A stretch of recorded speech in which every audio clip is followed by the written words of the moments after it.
পৃথিবীতে ক্রান্তি নিয়ে আসতে পারে, দূর হয়ে যেতে পারে লক্ষ কোটি কৃষকের দুঃখ, কষ্ট, যন্ত্রণা। এমনই এক হতবাক করে দেওয়ার মতো বায়ু চালিত ইঞ্জিনের আবিষ্কার করল ত্রিপুরার এক যুবক।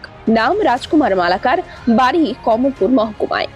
2008 সাল থেকে তার এই প্রচেষ্টা শুরু হয়, আর 2024-এ দাঁড়িয়ে সে সফলভাবে এই বায়ু চালিত ইঞ্জিন তৈরি করতে পেরেছে।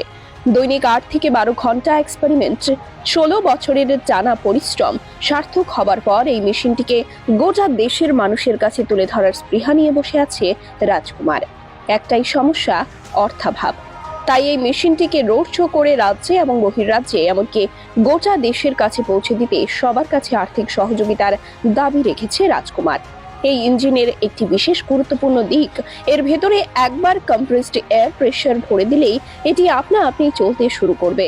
এমনকি এর শক্তিও পেট্রোল ডিজেল চালিত ইঞ্জিনের তুলনায় অনেক বেশি বলে দাবি করছেন রাজকুমার। বিস্তারিত শুনুন ওনার মুখেই। আমি আপনাদের বলতে চাই, এই কাজে আমি সম্পূর্ণভাবে সফল হয়েছি।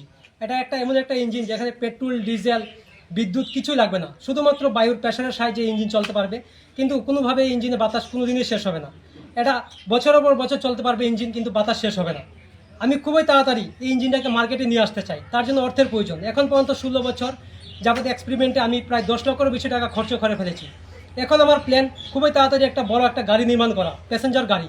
এটা নিয়ে একটা রুট শো করা কমলপুরে, লক্ষ লক্ষ মানুষের সামনে সেখানে গাড়িটা চালিয়ে দেখানো হবে, একটা বিশ্ব রেকর্ড করা হবে।